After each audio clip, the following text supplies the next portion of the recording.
খাসাড়ি ভাষা সংবাদ এই চ্যানেলের মাধ্যমে আপনার সামনে ইসরায়েল আমেরিকা ইরান সম্পর্কে গুরুত্বপূর্ণ খবর তুলিয়া ধরাইব। আপনারা এই চ্যানেলটা সাবস্ক্রাইব করবা এবং ভিডিওটা লাইক শেয়ার করবা।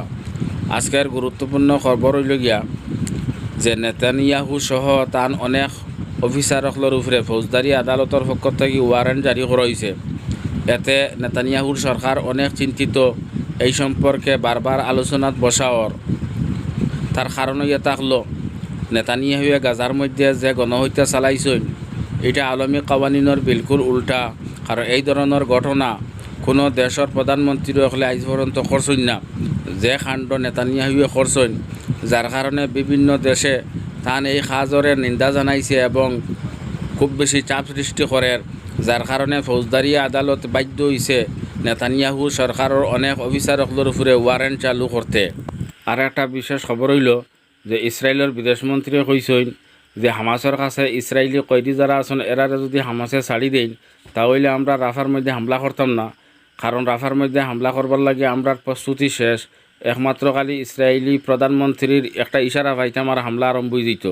তো গতিকে যদি হামাসে ইসরায়েলি কয়েদি ছাড়ি দেন তাহলে আমরা রাফার মধ্যে হামলা করতাম না। এই মাথিকান ওই সময় যখন মিশর থেকে এক দল তেল আবিব গেছেন ইসরায়েলের সরকারের লাগে আলোচনা করবার লাগে যুদ্ধবিরতি সম্পর্কে। কিন্তু এটাও থাকলো ইসরায়েলের একটা চাল। কারণ হামাসের কাছে কয়েদি যারা আছেন এরার খানদানের মানুষের বিক্ষোভ প্রদর্শন খতরা, অনেক চিল্লি খতরা। যদি কয়েদি এরা ছাড়ানি হয়ে যায় তাহলে এই বিক্ষোভটা বন্ধ হয়ে যাব। তখন নেতানিয়াহু একদম নিশ্চিন্তাভাবে গাজার মধ্যে হামলা করতে পারবা, রাফার মধ্যে হামলা করতে পারবা, তখন আর কোনো অসুবিধা থাকতো না। কিন্তু এই চালটা হামাসে জানতারা বুঝি লইছেন। গতিকে হামাসে এই ইসরায়েলের এই মাথিকান মানতে তারা কোনো অবস্থাতেও রাজি নাই। আর একটা সবচেয়ে বড় খবর হইল যে লেবাননের সেনার হতিয়া গতকালকে তাইজ হয়ে একটা রাজ্য, সেই রাজ্যের মধ্যে বহুত বড় লড়াই হয়েছে। হতির ফায়ারিংয়ের কারণে 3 জন মহিলা 2 বাচ্চা মারা গেছেন। আর লেবাননের সেনার ফায়ারিংয়ের কারণে 3 শহরি মারা গেছেন। এই লড়াইটা হয়েছে তাইজ রাজ্যের মধ্যে। লেবাননের সেনায় কইতে আমরা কাছে ড্রোন আর মিসাইল নাই, যার কারণে আমরা বড় ধরনের কোনো হামলা করতে পারছি না। হতি সম্পর্কে খোয়ার 2014 ইরানের সাহায্যে তারা সানা হয়ে একটা এলাকারে তারা আয়ত্তর মধ্যে নিচে গিয়া। আর এরপরে তারা এখানে অনেক সেনা তৈয়ার করছে। তার কাছে বড় বড় হাতিয়ারও আছে।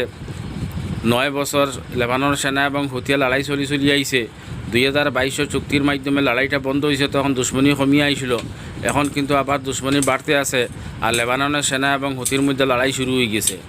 আর একটা দুঃখজনক খবর হইল যে ইসরায়েলের বোমবারির কারণে গাজার মধ্যে অনেক মহিলা শহীদ হয়েছেন, অনেক বাচ্চাইন শহীদ হয়েছেন, অনেক গর্ভবতী মহিলা শহীদ হয়েছেন। গতকালকর রিপোর্ট হইল গিয়া যে একজন মহিলা গর্ভবতী শহীদ হয়েছেন ইসরায়েলি বোমবারির কারণে। কিন্তু তার পেটের মধ্যে বাচ্চা আসলো, সেই বাচ্চাটা ডাক্তার হলে দেখছেন জিন্দা। তখন সিজার করিয়া বাচ্চাটা তারা বাহির করছেন, বাচ্চা এখনও জিন্দা আছে। এটা বহুত বড় দুঃখজনক একটা খবর। কিন্তু আজ দুনিয়ার বড় বড় শক্তিশালী মুসলিম কান্ট্রি, বড় বড় মুসলমান লিডার সকল আজ চুপ। গাজার অবস্থা দেখিয়ে তারা দিদের মধ্যে কোনো যা দরদ লাগেন না।